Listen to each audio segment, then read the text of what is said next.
Hello. Today, I'll show you how easy it is to check what version of Epicor Kinetic you're using. Many times when you open a ticket in EpicCare and request a fix, they will ask which Epicor version you have.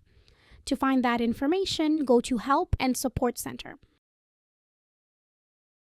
Scroll down, and under About, you will see the version number. That is the number they need to provide you with the correct fix that matches your Epicor version.